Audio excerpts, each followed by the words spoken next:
네, 한희 기자 대통령실 출입하는 정치부 조영민 차장 나왔습니다. 짚어볼 대목들이 많습니다. 네. 갑작스러운 담화였어요? 겉으로 보면 매우 갑작스러웠던 게 사실입니다. 다만 저희가 취재를 좀 해보면 사전에 이런 내용의 담화를 준비했던 걸로 볼 수 있을 것 같습니다. 지난 7일입니다. 대통령이 사과와 함께 당과 정부에 일임하겠다 이런 내용의 담화를 했죠. 당시에도 오늘 담화 내용을 함께 언급하는 방안을 고민했던 것으로 전해집니다. 하지만 향후 로드맵이 정리되지 않았던 상황, 탄핵안이 가결될 가능성도 커지니까 최종 입장을 정한 뒤 오늘로 발표 시점을 잡은 걸로 보입니다.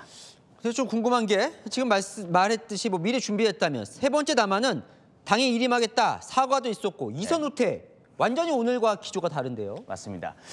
임기를 포함해서 당에 일임한다더니 한동훈 대표가 제안한 조기 하야 퇴진 제안은 거부했고요. 오히려 2시간짜리 내란이 어딨냐고 정면 돌파를 선언했습니다. 대통령실 설명은 당시부터 이 일임이란 단어를 놓고 한동훈 대표와 생각이 달랐다고 합니다. 대통령은 당이 탄핵을 비롯한 대야 공세에 나설 줄 알고 일임한 것이란 취지의 설명입니다. 그럼 그때도 조기 퇴진 생각이 없었던 거예요? 대통령실 관계자는 이렇게 말했습니다. 어차피 선택지는 두 가지다. 가만히 앉아서 죽는 것. 그래도 끝까지 싸우면서 반전을 도모하는 것, 이렇게 말이죠. 가만히 앉아 죽을 수는 없다는 생각을 하고 있던 터에 한 대표가 조기 퇴진, 그냥 2개월 뒤에 물러나라고 하니 이제는 정면 돌파를 택할 수밖에 없다는 겁니다. 그래서 오늘 하고 싶은 이야기를 다 한 겁니까? 29분 분량의 대통령 담화에서 핵심적인 발언은 크게 3가지 정도 정리할 수 있습니다. 통치행위였다, 공직자 흔들리지 말아라, 마지막까지 싸운다, 이렇게입니다. 자, 통치행위였다. 이거는 지금 수사가 진행 중인 그 내란죄 혐의와 직결되는 거예요. 맞습니다. 오늘 대통령은 명확하게 선을 긋고 나섰습니다. 내란이 아니라 대통령의 정당한 통치 행위였다는 겁니다. 헌법기관을 강압에 의해 권한을 행사하지 못하게 했느냐가 이 내란죄 관건인데 국회와 선관위의 군이 진입한 부분을 말하는 겁니다. 대통령이 이 두 부분에 대해서 장시간 할애에 설명한 것도 이를 알기 때문일 겁니다. 선관위에 대해선 점검을 하러 갔다 이런 설명을 했어요. 맞습니다.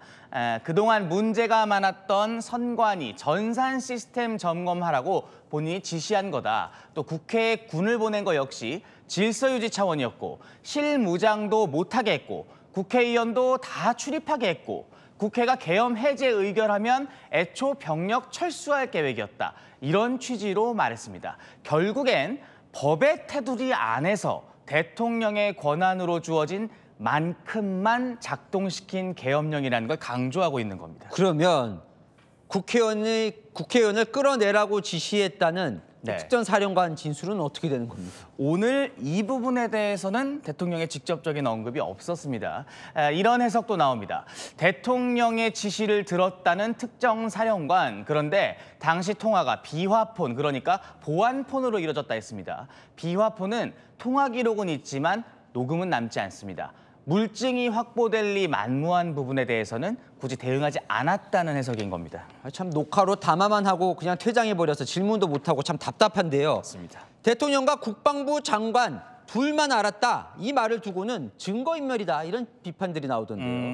대통령 비상계엄 사태에 용산이 가장 애를 먹는 건 결국 대통령 밑으로 이번 일에 연루된 공직자들 입에서 나오는 증언입니다. 공직자가 직을 걸고 쏟아내는 진술들이 야당의 공격 지점이 되고 있거든요. 비상계엄은 오로지 국방장관하고만 논의했다. 공직자는 흔들림 없이 매진하라. 당장 3시간 전에 계엄을 논의했다는 경찰청장에 대한 이 경찰 조사, 또 진술과도 배치되는 대목입니다. 더 이상 진술하지 마라. 내가 다 책임진다. 일종의 신호로 보는 분위기도 있습니다. 끝까지 싸우겠다는 건 무슨 말입니까?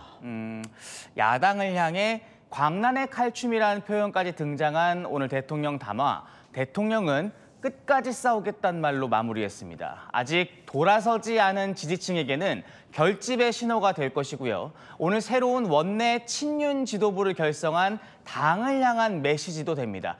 뭉쳐서 돌파하자는 메시지란 거죠. 그러면 기조는 버틴다로 이제 완전히 정리가 된 거예요? 기조는 확실합니다.